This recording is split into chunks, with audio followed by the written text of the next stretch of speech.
여러분 평안하십니까? 오늘도 말씀과 함께 주님의 은혜 가운데 거하시기 바랍니다. 오늘 말씀은 시편 119편 17절부터 40절입니다. 말씀 개요입니다. 17절부터 24절은 우리의 즐거움이요 충고자가 되는 말씀에 대한 내용이고 25절부터 32절은 우리의 영혼을 다시 살아나게 하는 말씀, 그리고 33절부터 40절은 진리의 길로 인도하는 말씀에 대한 내용입니다. 말씀 묵상입니다. 먼저 17절을 보겠습니다. 주의 종을 후대하여 살게 하소서. 그리하시면 주의 말씀을 지키리이다.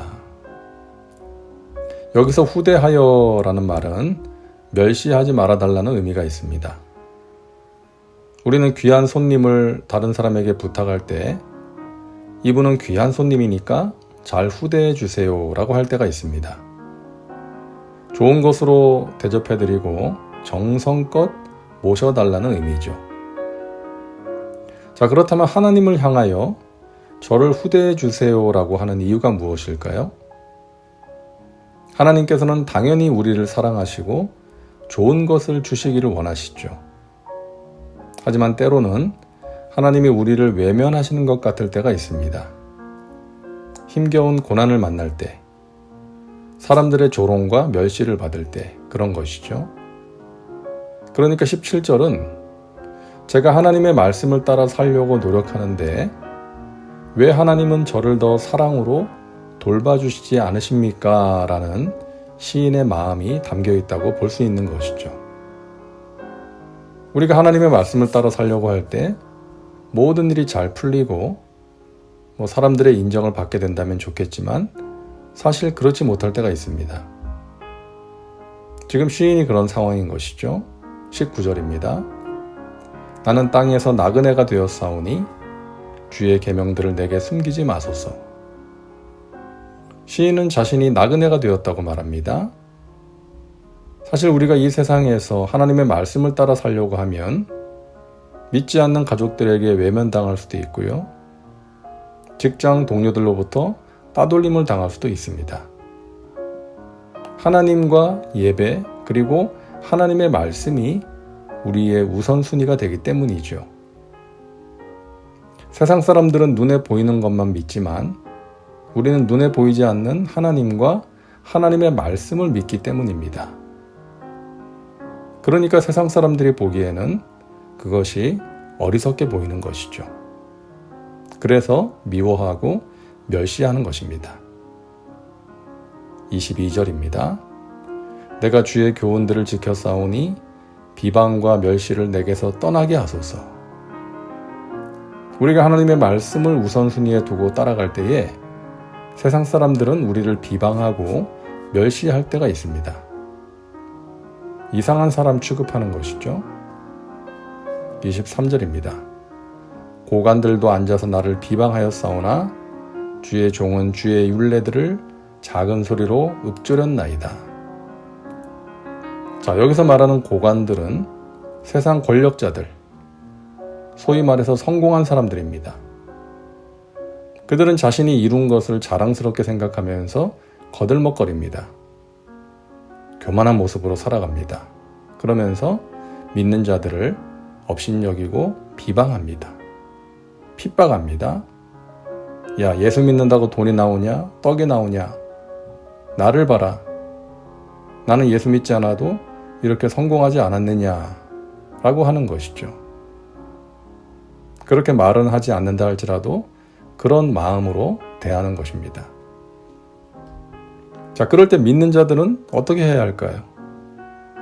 주눅이 든 채로, 기가 죽은 채로 살아가야 할까요? 그렇지 않습니다. 믿지 않는 자들이 이해하지 못한다 할지라도, 그들이 우리를 비방한다 할지라도 우리는 당당해야 합니다. 예수 믿으면 인간에게 가장 중요한 생명이 나온다. 그리고 살아가는 데 필요한 돈도 주시고 떡도 주신다라고 말할 수 있어야 하지 않을까요? 하나님께서 보여주신 증거들이 있기 때문입니다. 24절입니다. 주의 증거들은 나의 즐거움이요 나의 충고자니이다.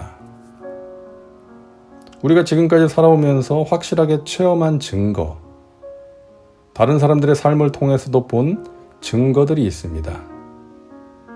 하나님께서 보여주신 증거들이죠. 하나님을 믿고 따를 때 어떤 은혜와 복이 주어지는지에 대한 증거들입니다. 그것이 우리에게 가장 좋은 충고자인 것이죠. 우리가 경험했던 하나님, 우리에게 주신 말씀들이 확실한 증거요, 지혜로운 충고자인 것입니다. 그러므로 우리는 이 세상에 좋아 보이는 것들에 마음을 빼앗겨서는 안 됩니다. 사람들의 말로 인해 좌지우지해서는 안 됩니다. 오직 하나님, 오직 말씀을 따라 행해야 하는 것입니다. 그것이 우리의 즐거움이요, 충고자가 되어야 합니다. 그래서 우리는 기도해야 합니다. 내 눈을 열어서 주의 율법에서 놀라운 것을 보게 하소서. 우리는 하나님의 말씀을 보게 해달라고 기도해야 합니다. 단지 눈으로 보는 것이 아니라 하나님의 말씀 안에 들어있는 놀라운 세계를 볼 수 있어야 합니다. 우리는 말씀을 통해 하나님이 어떤 분이신지를 알 수 있습니다. 하나님의 뜻을 알 수 있고 하나님의 능력을 보게 됩니다. 하나님이 우리에게 주실 축복도 보게 되는 것입니다. 나의 영혼이 눌림으로 말미암아 녹사오니 주의 말씀대로 나를 세우소서. 살다 보면 우리의 영혼이 낙심과 좌절로 인해 눌릴 때가 있습니다. 우리 자신에게 실망할 때도 있고요. 그때 기도해야 합니다. 주의 말씀으로 나를 세워 주옵소서. 하나님께서는 말씀으로 우리를 다시금 일으켜 세워 주십니다. 낙심과 좌절과 실망을 극복할 수 있도록 도와주십니다. 야훼여, 주의 율례들의 도를 내게 가르치소서. 내가 끝까지 지키리이다. 나로 하여금 깨닫게 하여 주소서. 내가 주의 법을 준행하며 전심으로 지키리이다. 이것이 우리의 진실한 기도가 되어야 합니다. 하나님, 저에게 가르쳐 주시고 깨닫게 하신 말씀을 끝까지 지키겠습니다. 저를 도와 주옵소서. 벌거벗은 세계사라고 하는 TV 프로를 가끔 볼 때가 있는데요. 얼마 전에 오래전 영국에서 시작되었던 이 노예 제도에 대해서 이야기를 하는데 마지막 부분에 윌리엄 윌버포스라는 사람의 이야기가 나왔습니다. 그는 예수님을 영접한 뒤에 이 노예 제도는 하나님의 말씀에서 어긋난 잘못된 것이라는 것을 깨닫고 노예 폐지 운동을 하게 됩니다. 하원 의원이 된 뒤에 뜻을 같이 하는 몇 사람과 함께 법안을 발의하고 추진합니다. 하지만 번번이 좌절합니다. 당시 사회가 받아들일 준비가 안 되어 있었기 때문이었죠. 수많은 사람들이 윌버포스를 비난하고 공격했습니다. 노예로 인해 자신들이 얻고 있는 이익을 잃어버릴 수 있기 때문이었죠. 하지만 윌버포스는 포기하지 않습니다. 결국 그가 노예 폐지 운동을 시작한 지 18년 만에 노예 무역 폐지가 결정됩니다. 그리고 32년 만에 노예 제도가 폐지됩니다. 그가 오랜 세월 많은 사람들의 비난과 공격에도 이 일을 포기하지 않았던 것은 그것이 하나님의 뜻이고 자신에게 맡기신 사명이라는 확신이 있었기 때문이었죠. 사랑하는 여러분, 우리는 하나님을 믿는 사람들입니다. 하나님을 믿는다는 것은 하나님의 말씀을 믿는 것이죠. 그 말씀은 나에게 주어지는 어떤 이익의 여부나 나의 상황이나 감정에 따라 취하거나 버릴 수 있는 것이 아닙니다. 우리가 그 말씀을 소중하게 여기고 끝까지 말씀을 믿음으로 붙들고 따라갈 때에 하나님께서 행하시는 은혜의 역사를 체험하게 될 것입니다. 하나님의 말씀, 예수님의 가르침을 따라 살아가는 복 있는 사람들 되시기를 간절히 바랍니다. 다음은 말씀 적용입니다. 오늘 말씀을 통해 당신에게 주시는 메시지는 무엇입니까? 당신 자신과 삶의 현장에 구체적으로 적용하시기 바랍니다. 이제 기도합니다.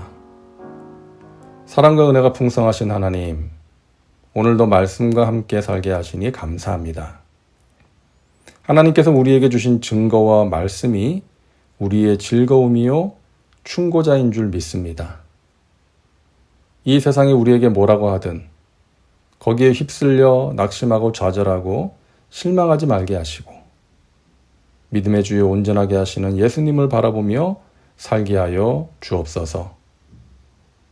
우리의 충고자가 되는 말씀을, 하나님의 말씀을 끝까지 지킬 수 있는 믿음과 용기와 인내를 주시옵소서. 예수님의 이름으로 기도하옵나이다. 아멘. 오늘도 말씀과 함께 은혜 가운데 거하시기 바랍니다. 여러분 사랑하고 축복합니다.